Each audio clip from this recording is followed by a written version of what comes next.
Pai Santo, nós queremos louvar o Teu nome, pela Tua presença em nós, pela Tua presença que nos envolve, nos capacita a ensinar e aprender. Espírito Santo, toma o nosso coração nas Tuas mãos, que o nosso coração seja uma terra fértil, que a Tua palavra, semente maravilhosa, possa cair no nosso coração e germinar e dar fruto a 100 por 1. Que nós possamos não somente ser ouvintes da Tua palavra, mas praticantes. Essa palavra que nos confronta, que nos conforta, que muda as nossas vidas. Que seja assim nessa noite. Que todos nós sem exceção, Pai, sejamos confrontados, confortados e mudados pela Tua palavra. Em nome de Jesus. Amém? Abra sua Bíblia em Mateus 5. Mateus 5 é o ensino mais importante da Bíblia inteira. Tirando à parte todas as doutrinas, aqui em Mateus 5, Jesus mostra por que ele veio. Ele mostra que ele não veio para abolir a lei, ele veio para fazer cumpri-la. E ele faz cumprir todos os preceitos da lei em Mateus 5. E a gente vai ver o primeiro versículo das bem-aventuranças. Quem sabe a gente consegue ver 2 hoje. Vamos ler a partir do 1. Vendo Jesus as multidões, subiu ao monte. E como se assentasse, aproximaram-se os seus discípulos. E ele passou a ensiná-los, dizendo: Bem-aventurados os humildes de espírito, porque deles é o reino dos céus. Vamos parar por aí. Nós sabemos que depois que Jesus morreu, ressuscitou, depois do Pentecostes, depois da fundação da igreja, através dos apóstolos, quem ficou na direção da igreja foi Tiago, irmão do Senhor, não o apóstolo Tiago, não o Tiago, irmão de João, foi o irmão de Jesus. E a igreja foi modificando ao longo dos séculos, até que um imperador romano chamado Constantino instituiu a religião cristã como sendo a religião oficial do Império Romano. E nós sabemos que a partir dali ocorreu a decadência da igreja, as heresias entraram na igreja, e tantas coisas aconteceram que a gente poderia falar isso a noite inteira, que é uma história maravilhosa, apesar de ser triste, mas é muito interessante. E a gente sabe que um padre, protótipo, que ele não era padre ainda, chamado Martinho Lutero, ele começou algo chamado a Reforma. E porque Martinho Lutero não aceitou pagar pelo perdão dos pecados, nós estamos aqui hoje. Porque ele disse que a salvação era pela fé. Amém? Gostou desse resumo em 30 segundos? Né? Mas depois de Lutero, na verdade, ele não foi o reformador perfeito. Ele foi um excelente reformador. Mas Lutero acreditava na instituição católica. E, na verdade, ele quis mudar o que estava errado na Igreja Católica. Na verdade, quem realmente foi o reformador foi Calvino, que ele olhou para a instituição católica e falou assim: nada ali presta, nós vamos criar tudo de novo. E, a partir daí, a Igreja tomou um novo rumo. Um rumo muito bom, por isso nós estamos aqui hoje. Mas nos anos 900, no começo de 1900, a igreja sofreu vários golpes, vamos dizer, do diabo, da situação política e econômica. E, mais especificamente, nos anos 80, a igreja sofreu o golpe que eu considero quase fatal. Eu não digo fatal porque, em todo o tempo, Deus diz que haveria um remanescente. Amém? Você faz parte desse remanescente, eu faço parte. Mas a igreja sofreu um golpe chamado doutrina da prosperidade. Quantos já ouviram falar? Todo mundo, né? Essa doutrina diz mais ou menos o seguinte: você vale como cristão, você é como cristão aquilo que você tem, financeiramente falando. Então, por exemplo, alguém que comprou um carro novo, hoje é uma pessoa muito espiritual. Ela está assim com Deus. Alguém que anda de Saab, R6, está assim, não tem vida espiritual nenhuma, é carnal até mandar parar. Então, assim, Deus não está com Deus de jeito nenhum, não tem a bênção de Deus. E aí firmou-se a frase o seguinte: nós somos filhos do rei e nós temos que reinar com Cristo. E só se pensa em prosperidade, e em algumas igrejas até hoje é assim. Só que quando você para diante do que você vê hoje nas igrejas, quando eu falo igreja, eu estou falando de forma geral. Quando você para e vê hoje o que há nas igrejas, e o que o Sermão da Montanha diz, o que Jesus fala no Sermão da Montanha, no tão famoso, nas Bem-aventuranças, Mateus 5, 6 e 7, há um choque visível. Jesus está aqui ressaltando que espiritual, que vai herdar o reino é quem é humilde. Ele não está falando pobre, mas ele está falando de humilde. Algumas versões diz pobre de espírito. Jesus começa a falar tudo o contrário. Se você quer ser o maior, que você sirva a todos. E ele começa, então, a dizer tudo o contrário do que a doutrina da prosperidade diz. Deus quer que nós sejamos prósperos? Sim ou não? Sim. Deus não tem nada contra a riqueza, Ele é o criador da riqueza. Todo o ouro e a prata pertencem ao Senhor. Toda vez que o Rafael vem orar, ele ora exatamente essa frase, porque é verdade. O ouro e a prata pertencem ao Senhor. Quando está falando ouro e prata, não é sentido literal, é sentido de finanças, né? Tudo que é lucro, tudo que é riqueza pertence ao Senhor. E a Bíblia não diz que nós devemos correr atrás delas. A Bíblia não diz que elas têm que mover a nossa vida. Mas a Bíblia diz claramente que elas virão até nós. Amém? Nós não precisamos correr atrás dela. Mas isso nós vamos ver mais para frente. Mas aqui, então, Jesus começa um discurso completamente diferente do que você vê hoje. E cabe a cada um de nós decidir se nós vamos voltar para os primórdios da palavra de Deus, para aquilo que a palavra de Deus começa dizendo, ou se nós vamos seguir a leva, se nós vamos seguir a onda de hoje em dia, se nós vamos seguir o curso que a igreja tomou, que nem sempre é igreja. Amém? Então eu quero que hoje, nesse dia, a partir de hoje, enquanto nós vamos estudar as bem-aventuranças, você sempre coloque um ponto de decisão dentro de você. Porque isso que nós vamos ver aqui é reino de Deus. E o que é contrário a isso é desse século. E nós sabemos que esse século passará, mas o reino de Deus é eterno. Amém? Então, que nós possamos ser adultos o suficiente para o tempo todo que nós ouvirmos as verdades bíblicas, nós tomarmos decisão de andar em cima dela. Doa que doer, custe o que custar. E não pense que será de graça, porque o reino não é de graça. Tomar decisão para viver essas coisas não é de graça. Não vai vir fácil.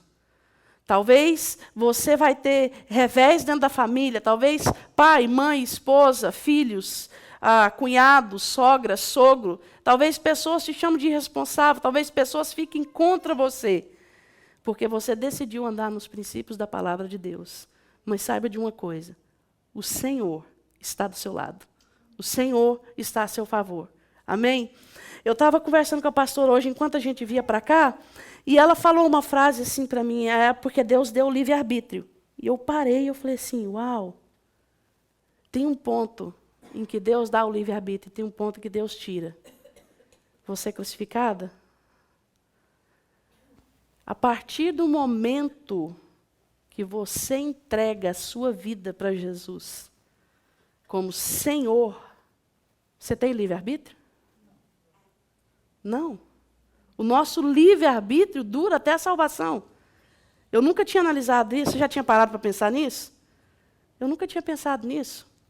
A partir daí, não é mais livre-arbítrio. A partir daí, é deliberada desobediência. Parou para pensar? Se eu me entrego para a Kênia, para o Danilo, eu sou agora escrava deles.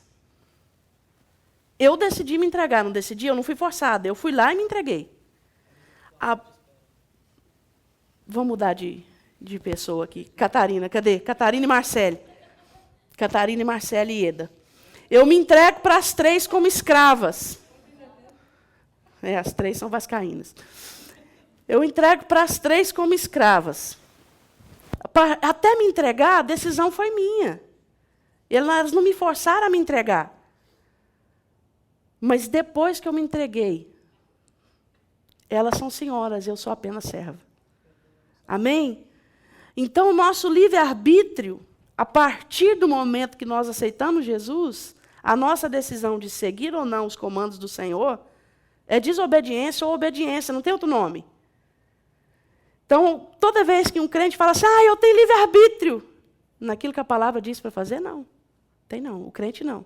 Quem tem livre-arbítrio é quem está lá fora. Nós não temos mais. Porque um dia nós levantamos as mãos e falamos aqui, Senhor, eu sou teu. Amém? A partir daí nós temos 2 opções, ou obedecer ou desobedecer. E eu fiquei muito chocada com isso no caminho. Eu falei, eu não devia ter pensado nisso hoje. Devia ter pensado nisso outro dia. Bem-aventurados os humildes de espírito, porque deles é o reino dos céus. Vamos decorar esse versículo? Fácil, não é?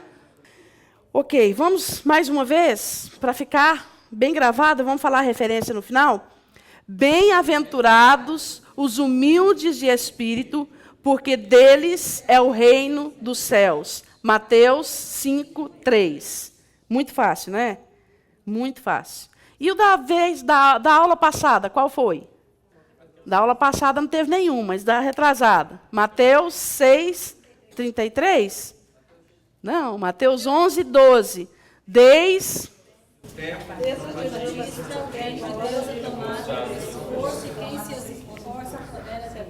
Amém. E Mateus 6:33? Qual é? Buscai, em primeiro lugar. Glória a Deus, muito bom. E Mateus 6, do 9 ao 13? Amém, glória a Deus, muito bom. Vamos voltar aqui. Humildade. Pesquisando no dicionário, humildade vem do latim humilitas. E é a virtude que consiste em conhecer as suas próprias limitações e fraquezas e agir de acordo com essa consciência. A palavra de Deus diz no Salmo 51, Salmo de Davi, que Deus não resiste um coração humilde, outras versões dizem um coração contrito e quebrantado. Mas que virtude é essa que atrai Deus? 3 coisas nos ajudam a entender o que é humildade de verdade. A primeira delas, o entendimento de que em mim não há recurso algum. É o entendimento. Às vezes, nós pegamos uma frase, nós ouvimos, nós achamos bonita, a gente repete, mas o entendimento de que em mim não há recurso algum leva à humildade. Agora eu vou explicar a questão do pobre de espírito e do humilde de espírito. Pobre e humilde, é isso? É, né? Algumas versões diz pobre. Fátima me fez a mesma pergunta aqui. Ok. Pobre e humilde não são sinônimos um do outro, sem dúvida nenhuma. Mas aqui tem o mesmo sentido. Por quê? Obrigada, Rafael. Que gentileza. Nós, brasileiros, nós entendemos o pobre de espírito como sendo um sinônimo de espírito de porco. Não é? Fala, ai, fulano é tão pobre de espírito. Mas não é isso que o dicionário diz. O dicionário diz pobre de espírito, diz a mesma coisa, sem recurso de espírito. É por isso que a primeira frase que eu coloquei aqui é o entendimento que não há recurso. Eu vi uma entrevista com a Heidi Baker, muito interessante. A repórter perguntou para ela assim, por que as crianças na África, as famílias na África, são tão receptivas ao Evangelho? E a moça perguntou para ela o seguinte, eu faço evangelismo, e é muito difícil um americano que abra a porta para mim. Eu bato na porta das pessoas, eu falo que eu quero pregar o Evangelho, as pessoas falam, não, obrigado. e bate a porta na minha cara. Isso acontece na África? A Rede Baker falou assim, não. Nós batemos na porta, não, muitas casas têm. Tem muito animal, não esquece disso. Nós batemos na porta, nós oferecemos que queremos pregar o evangelho, as pessoas falam, pode entrar, eles nos dão o melhor lugar para sentar, a gente fala de Jesus, todos eles aceitam Jesus, e todos eles, a partir daquele momento, são extremamente felizes, porque eles tiveram Jesus. Aí o repórter fala assim para ela, uau, que coisa maravilhosa, por quê? Ela falou assim, porque eles não têm recurso algum. E como eles não têm recurso algum, facilmente Jesus passa a ser tudo que eles têm. Já parou para pensar? Já parou para pensar se você levantar de manhã, você não tem energia elétrica, não tem televisão, não tem telefone, não tem brinquedo, não tem internet, o que mais? Não tem emprego, não tem comida. O que você tiver vira o quê? Tudo. Vira tudo. Então eles aprendem aí em Jesus, que é o Pai dos recursos. E quando eles vão em Jesus, eles recebem o quê? Tudo. Porque Jesus é tudo. Nós recebemos de Jesus aquilo que nós precisamos. E assim mesmo, quando a gente precisa muito, às vezes Deus tem que fazer a gente passar por uns pedaços assim de sufoco, para a gente ir nele. Porque se a gente tiver um último recurso, o último fiozinho da meada, o último roupa, a última esperança, a gente vai naquilo. Então, às vezes, Jesus vem e tira o chão dos nossos pés. É porque ele é mau? É porque ele quer fazer maldade com a gente? Não. É porque ele quer mostrar que as migalhas que a gente consegue com os próprios braços não é nada comparado à suficiência dele. Amém?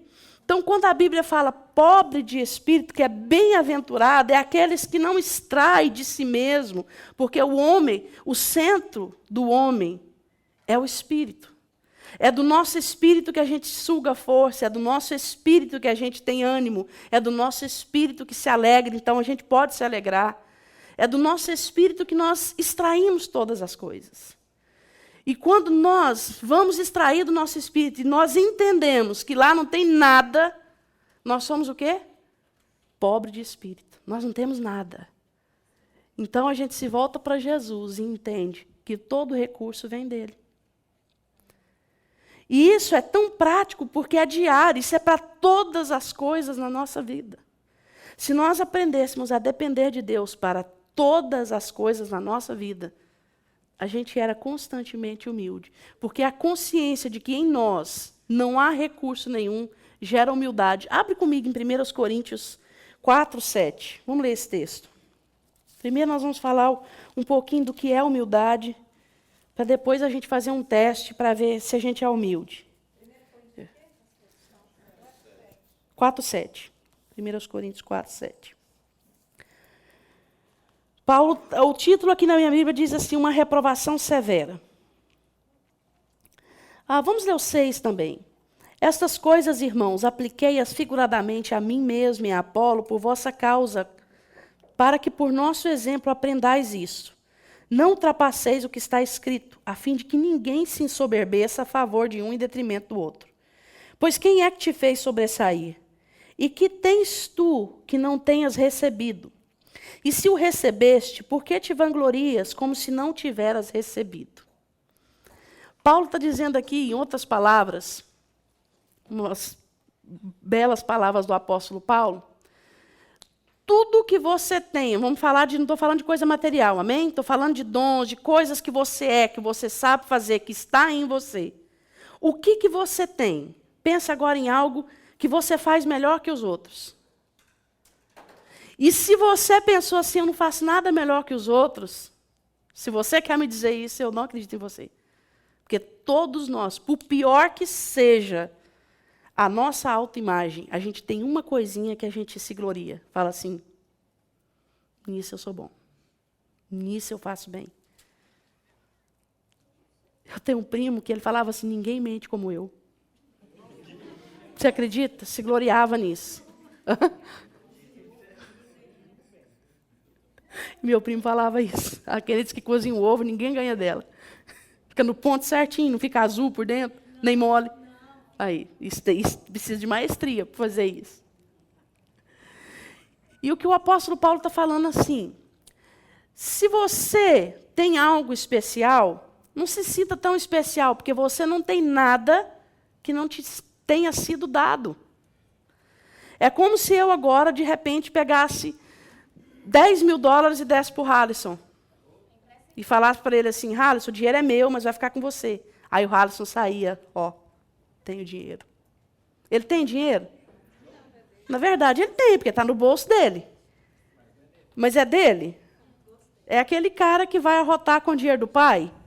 Depois casa, a mulher come ovo, 1 ano, 2. Quero falar algo interessante com relação disso. Tem um personagem bíblico que é particularmente atacado por alguns pastores, porque diz que ele não era humilde, que ele era extremamente soberbo. Quem é? Quem sabe? Paulo. Alguns pastores dizem que Paulo era extremamente soberbo.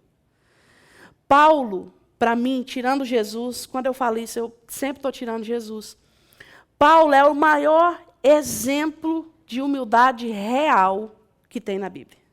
Tirando Jesus Cristo, Paulo é o maior exemplo. Porque Paulo sabia ir de um extremo ao outro, de realidade, de vida. Ao mesmo tempo que ele fazia coisas do tipo, eu anotei aqui para mostrar para vocês, deixa eu ver se é o 4:15. No 4, ele dá uma lição de humildade. Ele fala assim, olha, eu podia ter falado com vocês com palavras muito difíceis. Eu podia ter usado linguagem de sabedoria. Em outras palavras, ele falava assim, eu podia ter usado porque eu sou muito inteligente. Se eu quisesse convencer vocês com a minha inteligência natural, eu teria conseguido. Ou seja, ele estava falando para os coríntios, era o cerne, era o lugar dos pensadores. Certo? Ele fala, eu queria, se eu quisesse, eu teria feito. Ou seja, ele mostra aqui que ele foi humilde.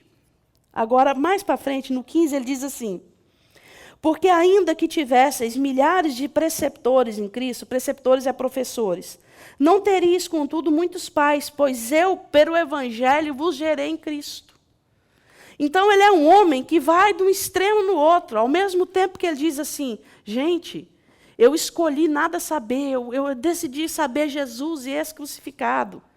Ou seja, ele dá aquela lição de humildade. Mais para frente ele fala assim, vocês acham que vocês têm muitos pais? Tem não, vocês podem até ter alguns professores, mas pai sou eu que gerei vocês. É humilde essa frase? Pode falar a verdade. Não, a impressão que dá é que não é humilde, não é? Mas é real. A Bíblia não diz que nós não podemos pensar de nós aquilo que nós somos. A Bíblia diz que nós não podemos pensar de nós além do que nós somos. Paulo era pai? Era, então ele podia falar que ele era pai. Mas ele podia falar alguma coisa além daquilo só se fosse realidade. Entende? Então, Paulo tem esses dois lados, o lado que ele expressa a humildade e o lado que ele expressa a realidade. E isso hoje é um desafio para nós cristãos. Você fala para uma pessoa assim, ó, no nosso meio, então, no meio do ministério de louvor, não estou falando aqui do ministério de louvor eu estou falando de ministério de louvor em geral. O que mais nós temos é pessoas soberbas que fingem ser humilde. Você fala para a pessoa assim, oh, você canta muito. Não, o que é isso?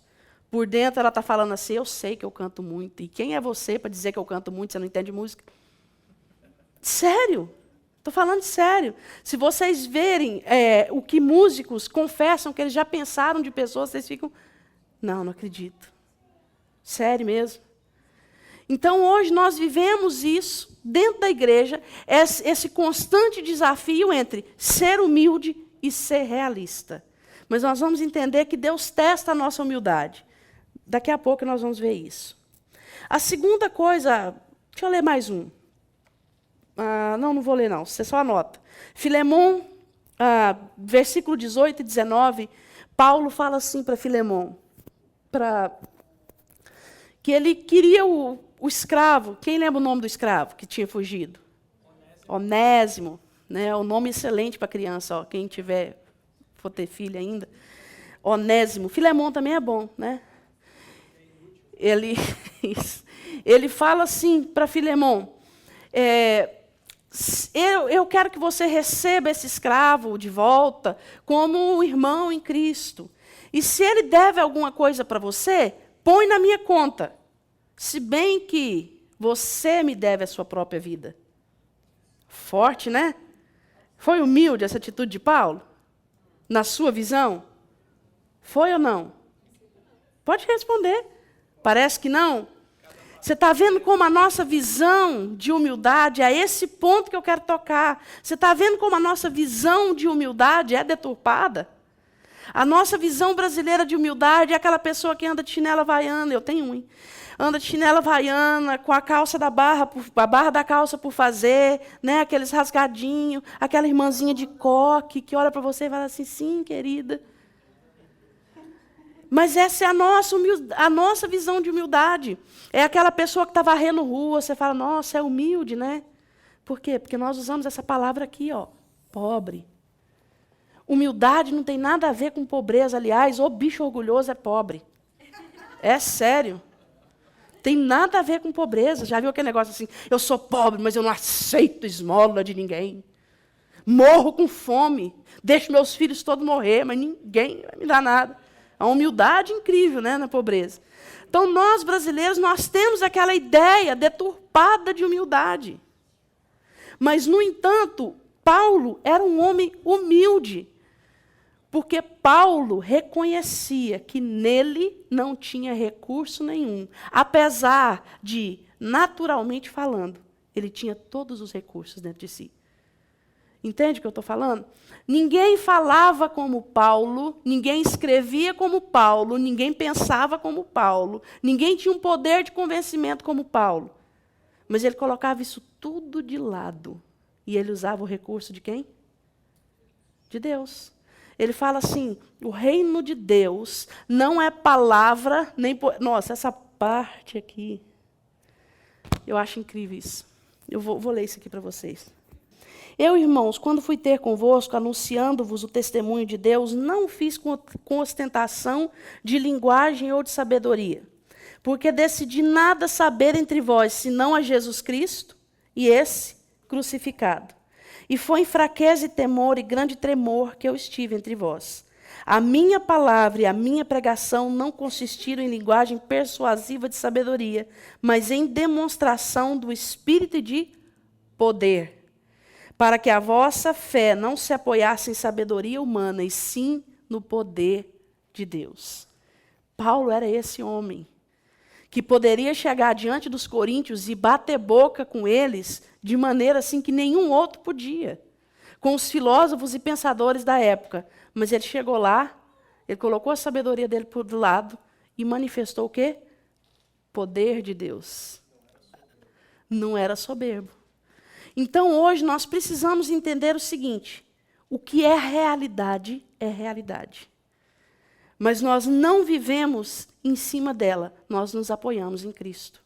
Amém? Quantas vezes aqui, ó, quem é do Ministério de Louvor sabe, quantas vezes a gente ensaia uma música aqui no ensaio, fica perfeita. Dá até vontade de falar para o Neto, vem e grava, porque ele é doido para gravar, mas toda vez na hora do culto dá errado. Quantas vezes, Neto, tem quantos cultos você tenta gravar um louvor? Quantos anos? Quantos anos?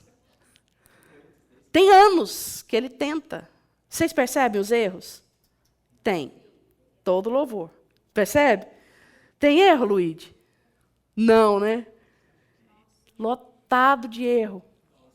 E às vezes a gente sai do ensaio, sério, nota errada, letra errada, entrada errada, bateria truncada. É uma coisa assim, cruzado, nota cruzada, o baixo fazendo uma coisa, o teclado fazendo outra, o violão fazendo outra. É um negócio assim lindo de ouvir.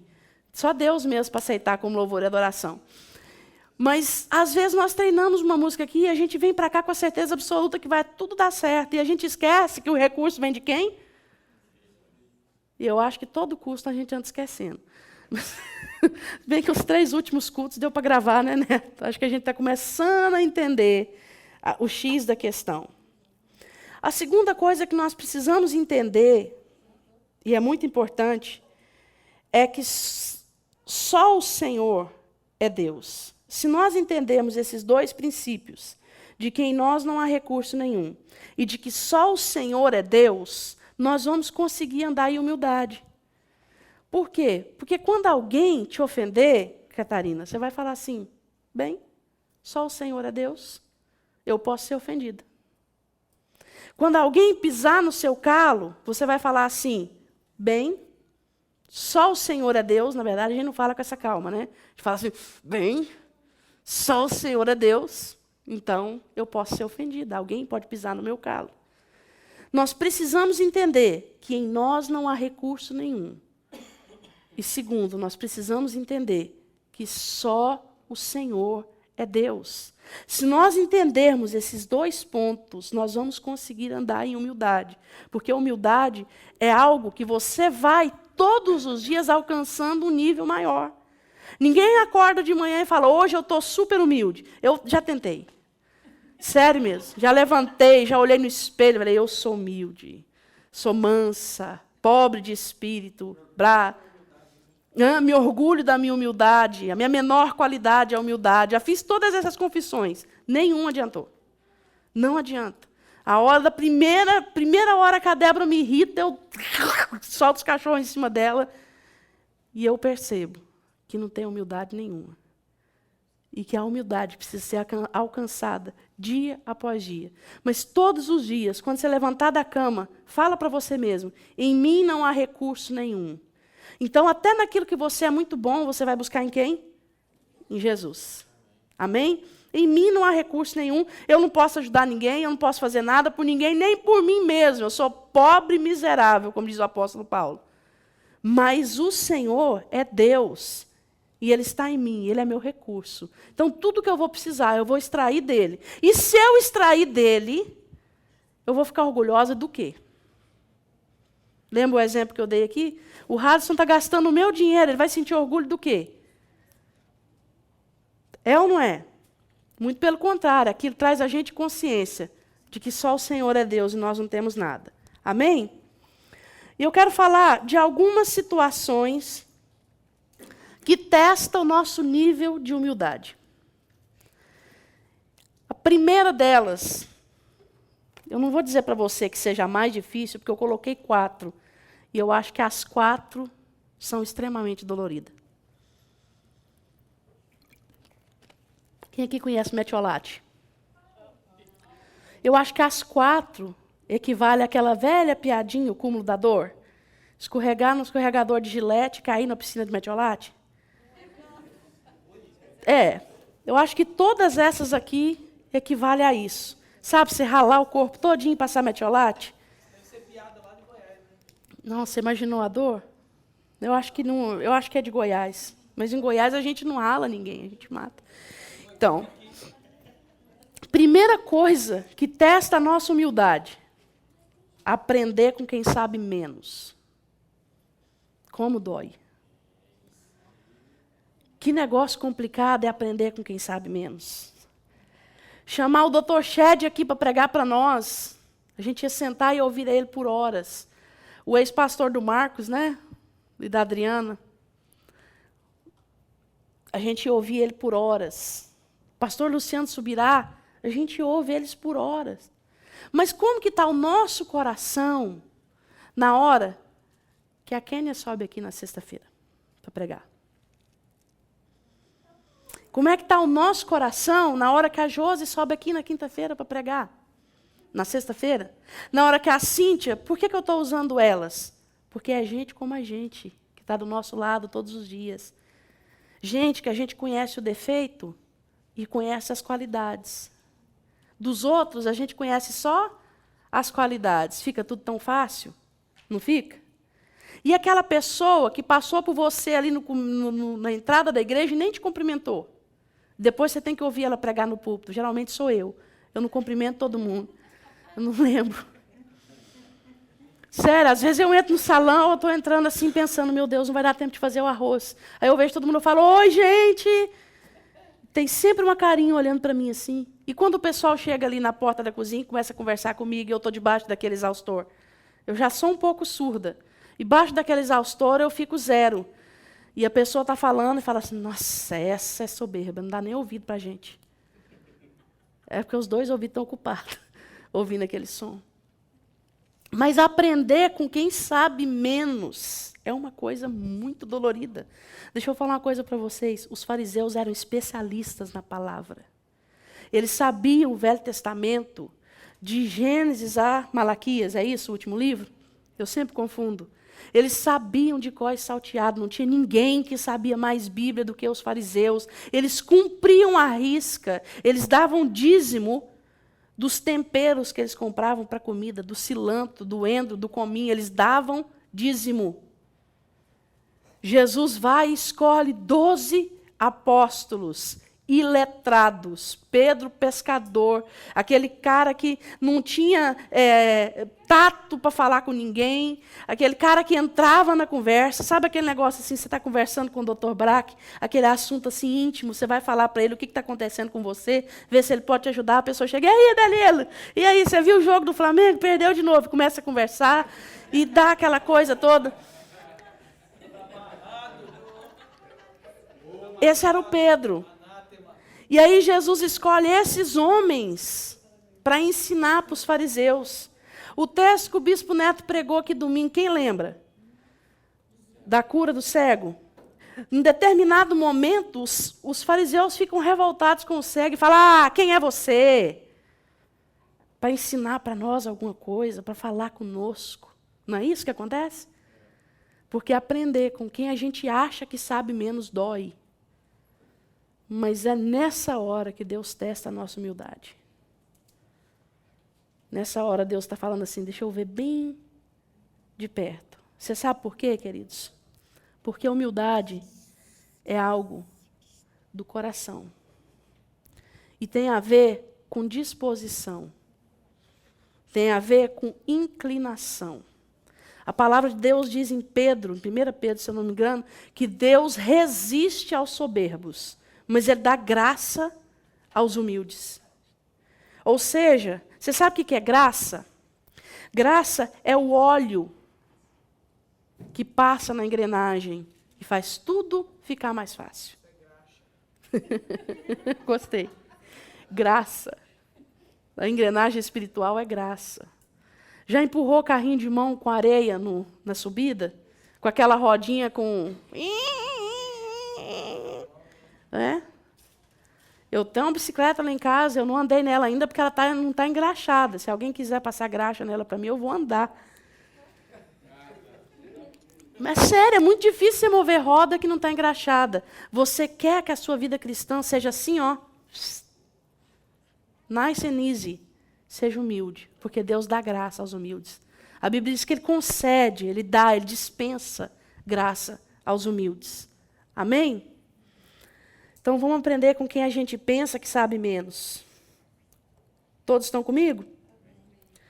Segunda coisa que testa a nossa humildade é quando nós temos a autoridade e o direito de aplicar a justiça. É um teste terrível. Eu ia dar todos os exemplos no Novo Testamento, mas eu não pude deixar de dar esse exemplo. O rei Davi, quando ele sofreu o golpe terrível do filho dele, quem lembra o nome do filho dele que deu o golpe nele? Absalão, vocês estão bem, muito bom. Quando Absalão deu o golpe, tomou o palácio, Davi saiu de Jerusalém humilhado.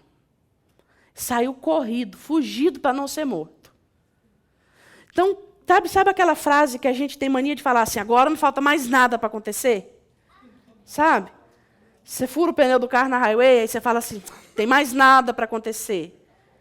Aí você descobre que não furou um só, furou dois, e você só tem um step.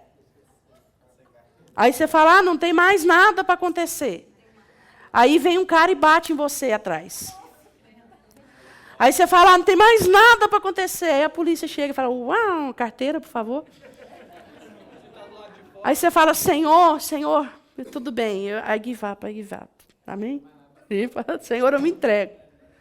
Mas sabe, Davi andando naquele caminho, e o filho dele, além de ter traído, tentado matar, além de estar juntando um exército para perseguir Davi, além de ter ficado com as mulheres de Davi, porque a gente olha aqui lá, a gente pensa que foi horas, mas foi dias, não tinha mais nada para acontecer. Vem um tal de Simei e começa a tacar pedra nele. Fala, maldito, tomou, isso é bom, você merecia, assassino, você assassinou a casa de Saul.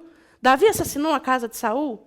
Não, muito pelo contrário, ele tinha um neto de Saul que comia na mesa dele. Ele estava quebrando um protocolo ali, porque aleijado não podia comer a mesa do rei, ele estava fazendo aquilo por amor a Jonatas. Mas então Simei começa a jogar pedra em Davi e fala assim, seu maldito, você é isso, você é aquilo, tomara que Deus ainda faça pior com você, porque quem está fazendo isso é Deus. Aí vem um dos valentes de Davi, levanta a espada e fala, rei, eu vou picar ele todinho. Davi podia falar assim?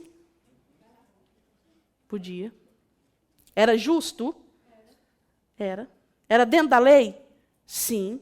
Ele era rei. E era maldito aquele que amaldiçoasse o rei. Tinha que morrer. No entanto, o que Davi fala? Alguém lembra? Deixa, porque se eu estou passando por isso, é porque Deus assim o quis. Ninguém toca nele. Eu preciso passar por isso. Então é um teste na nossa humildade, quando está nas nossas mãos exercer justiça própria. Levantar e falar assim, eu não fiz. Levantar e falar, ninguém vai falar assim comigo, porque eu estou mal, mas também não estou no caixão ainda não. No entanto, nós devemos entender que se nós passamos por humilhação, é porque Deus assim permite. E não existe nenhum humilde humilhado. Se já é humilde, não tem necessidade de ser humilhado. Amém? Não existe humilhação para o humilde.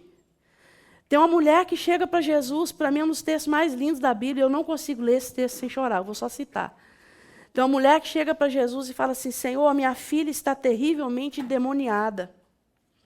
Você imagina para uma mãe falar isso? A mãe podia falar, minha filha está doente, minha filha está à beira da morte, minha filha está isso, aquilo. Mas você que é mãe e pai, imagina a cena agora. Minha filha está terrivelmente endemoniada. Na frente de todo mundo, Jesus para, olha para ela e fala assim, eu devo tirar o pão dos filhos e jogar para cachorro. E ela olha para Jesus e fala assim, Senhor, os cachorros comem até das migalhas que caem da mesa dos seus senhores.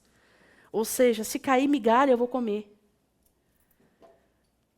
Não, acho que são poucos versículos na Bíblia. Você sabe que quando eu li isso, eu fiquei com muita raiva de Jesus. Eu falei, ele não é quem ele diz que ele é. Porque eu não entendia que o humilhado, o humilde, ele nunca é humilhado. O que Jesus estava dando ali era uma lição para todos nós, de que ali estava uma pessoa verdadeiramente humilde. Ela reconhecia que ela não tinha recurso nenhum. Portanto, ela não podia falar assim para ele, também não quero, não. Vai falar assim comigo? É o que nós falaríamos, gente, não é? Imagina você passando por isso. Contextualiza isso. Põe no contexto nosso. Põe no final de culto, você chegando para a pastora Cleusa e falando assim, pastor, ora por mim. E ela olhando para você e falando assim, desculpa, eu estou com fome, vou sair, vou comer alguma coisa, eu não vou orar por você. O que você faria? Fala a verdade, se você ouvisse isso. Você ia, na hora você ia pensar se essa mulher ficou louca. Ficou louca. Isso não é de Deus, não. Será que a gente ia entender que era Deus querendo tratar conosco, nos mostrar algo? E Jesus fala com aquela mulher desse jeito, eu vou tirar pão dos filhos e dar para cachorro. E ela fala, Senhor, se cair no chão, eu estou pegando. Porque o Senhor é o recurso e em mim não há recurso nenhum. Amém? Que nós tenhamos esse sentimento e não aplicar justiça. Terceira coisa, onde Deus testa a nossa humildade, perdão. Palavra de 5 letras, complicadíssima. Perdão. Quando Deus nos coloca na posição de perdoar, é para testar a nossa humildade. Porque uma pessoa humilde, ela não se ofende. E se ofender, ela perdoa. Quando você perdoa, você está dando a expressão máxima que um ser humano pode dar de humildade. Quando a gente fala de perdão, a pessoa fala assim: mas você não sabe o que o fulano fez comigo. Se ele tivesse feito uma coisa certa com você, você não precisava perdoar. Então não tinha necessidade da palavra perdão. Se tem necessidade da palavra perdão, é porque você sofreu um erro da parte de alguém. Então não interessa se foi pequenininho ou se foi grande. De todo jeito, a palavra perdão, você está dizendo assim: acabou. Estou disposto a andar junto com você de novo. A palavra perdão em grego é a mesma palavra para cola. Bond. Para andar junto. Não quer dizer, queridos, que você vai perdoar lá, vamos supor, vamos falar de um exemplo bem prático. Você perdoou um relacionamento do passado, mas hoje você já é casado, mãe de filhos, pai de filhos. Ah, não, mas eu perdoei o relacionamento do passado, vou ter que andar junto? Não, não é isso. Não é isso que a Bíblia está querendo dizer. O que a Bíblia está querendo dizer é o seguinte: que você está disposto, a inclinação do seu coração é andar junto se for preciso. Entende? Não é andar junto na realidade. Ah, eu vou largar meu marido agora e vou andar. Não, não é isso. Mas é uma disposição do coração para estar inteiro novamente, para estar junto novamente. É uma expressão de humildade muito grande, a palavra perdão. E a quarta, eu deixei de propósito, porque eu queria falar um pouquinho daquele texto. Nós já estamos encerrando. A quarta coisa que testa o nosso nível de humildade é quando nós temos que decidir entre autopromoção e apenas cumprir o propósito. Já parou para pensar nisso? Uma pessoa que vai pregar, por exemplo, que vai ensinar, o que ela quer fazer? Ela quer fazer uma autopromoção, ela quer usar palavras difíceis, ela quer impressionar, ou ela quer cumprir o propósito de ensinar? Para pensar. Uma pessoa que vem tocar aqui na frente, ele quer cumprir o propósito de adorar o Senhor, ou ele quer impressionar a plateia, ele quer dar um show? Tudo que nós formos fazer, tudo que nós vamos fazer, nós temos a opção de fazer para autopromoção, ou nós temos a opção de cumprir o propósito. E cumprir o propósito é a opção do humilde. Nós vamos dar uma oferta. Nós temos a opção da autopromoção e nós temos a opção de cumprir o propósito. Qual é o propósito? A oferta. Não é? Não é abençoar a igreja, não é abençoar alguma obra missionária? Mas qual é a tentação que você sofre na hora, da parte do seu ego? Você vai dar essa quantidade, ninguém vai ver. Põe fora do envelope. Espera, a hora que juntar aquele bolo lá na frente, você vai. Eu estou falando para vocês coisas que pessoas já confessaram para mim, que era a tentação que elas sofriam.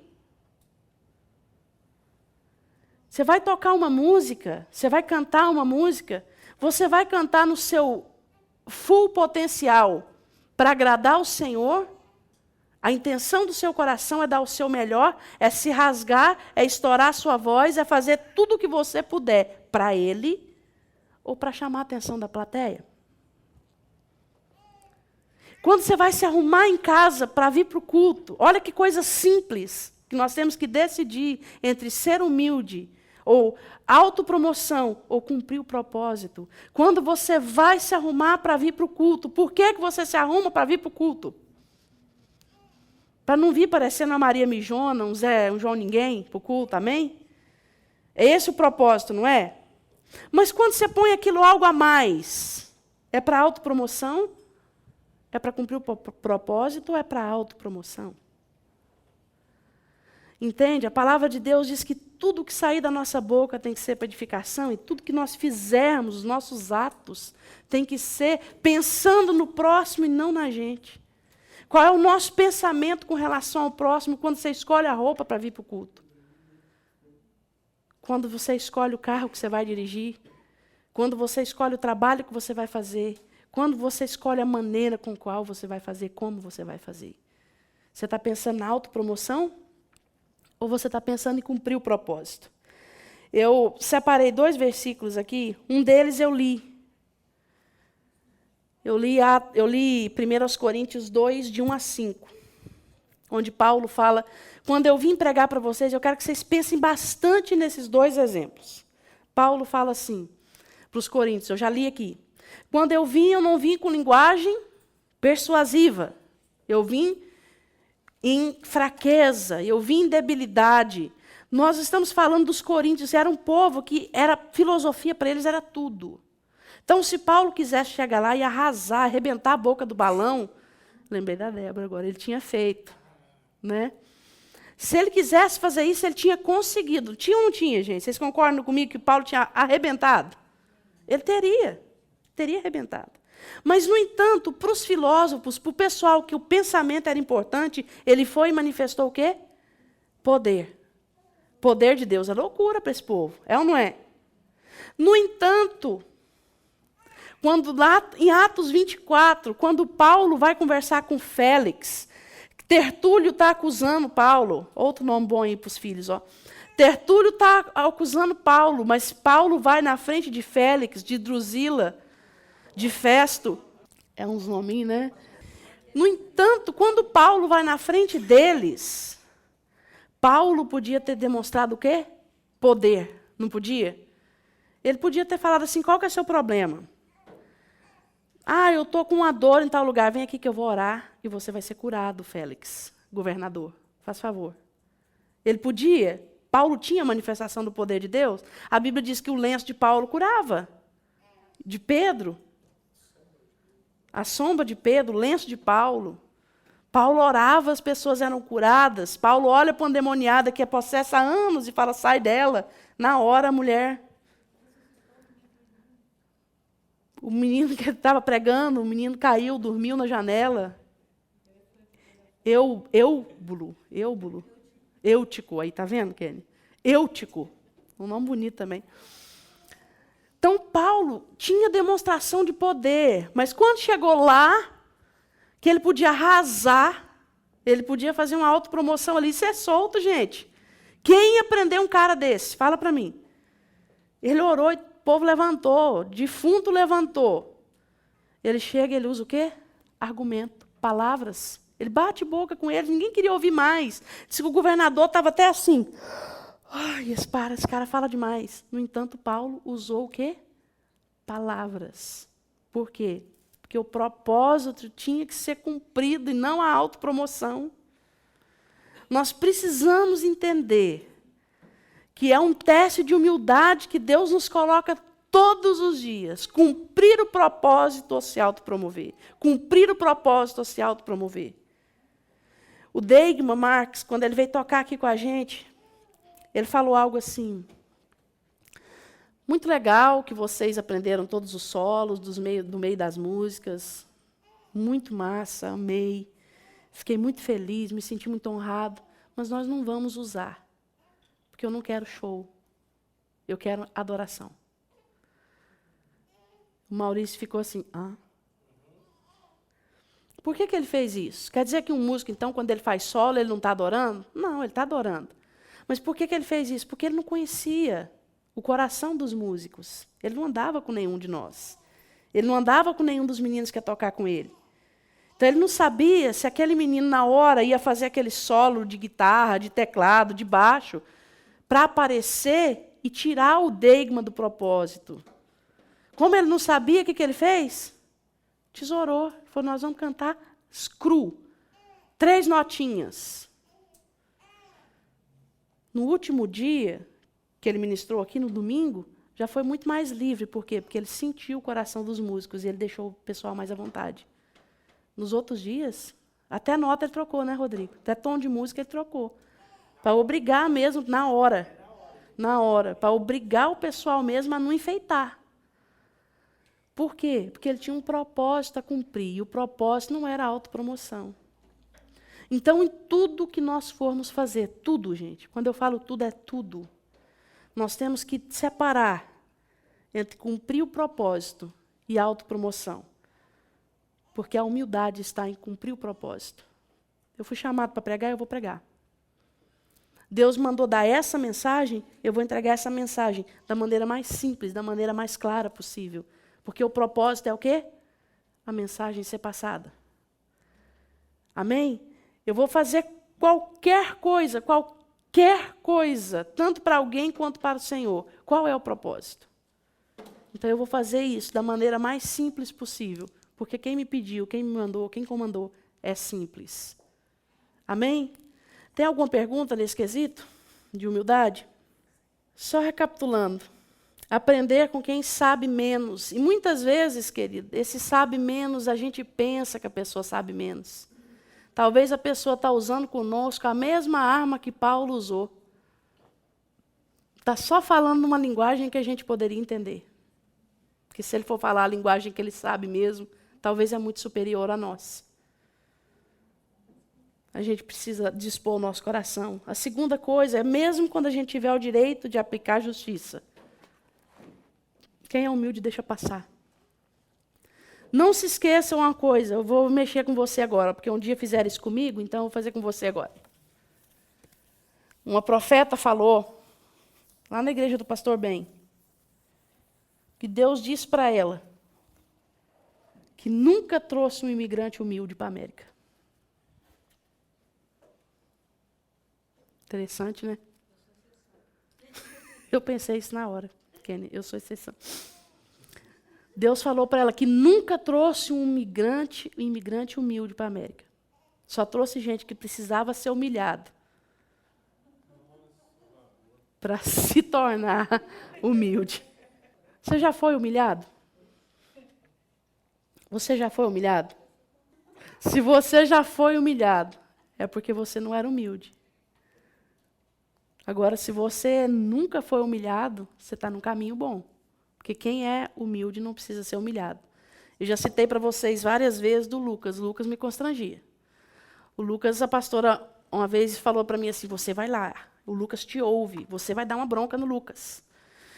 E eu fui, né? Sim. Como vou dar uma bronca no Lucas? Eu falei, Lucas, eu quero falar com você. Tá bom, vamos conversar. Lucas, eu tenho uma coisa muito séria para falar com você. Pode falar, Cris, estou ouvindo. Lucas, você está fazendo tudo errado. Eu estou mesmo, Cris, preciso mudar. Eu falei, Lucas, mas isso que você está fazendo não está certo. Não, você tem toda a razão, eu preciso mudar. Eu sou um rato, eu preciso mudar. Ele foi se humilhando tanto, tanto. Eu falava assim, Lucas, isso está errado. Eu sei, está errado mesmo. Foi Deus que te trouxe aqui para falar isso para mim. Eu precisava ouvir isso. Por fim, eu já não tinha mais, eu já falava chorando já, o Lucas. Você queria dar uma bronca, não conseguia. Não tinha. Não tinha como eu humilhar o menino. Eu não fui lá com a intenção de humilhá-lo. Mas não tinha como, porque tudo que eu saía, ele se humilhava tanto, tanto, que por fim eu saí de lá assim, Lucas, você me perdoa, meu querido, tá? Você, sabe? E ele, não, que você foi uma bênção, foi usada por Deus. Eu falei, meu Deus do céu. Cheguei para a pastora Cláudia e falei, pastora, nunca mais, o Lucas não. E manda conversar com qualquer um, mas com o Lucas não. Porque ele era uma pessoa humilde de coração. Isso é de coração, queridos. Não adianta a gente falar que é, não adianta a gente ter algumas atitudes. Tudo ok, Viniber? Ó o Eutico caindo da janela.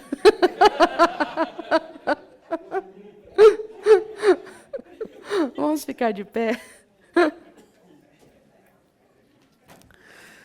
A palavra de Deus tem um texto muito interessante, que eu gosto muito. Se eu não me engano, está no Salmo 65. Davi fala assim, Senhor, o Senhor me jogou no chão. O Senhor fez com que os homens cavalgassem nas minhas costas. Mas, por fim, o Senhor me levou para um lugar espaçoso. Então, saiba que se tem algum homem cavalgando nas suas costas, vem de Deus. E a palavra de Deus diz: humilhai-vos sob a poderosa mão de Deus, porque no tempo oportuno Ele vos exaltará. Amém?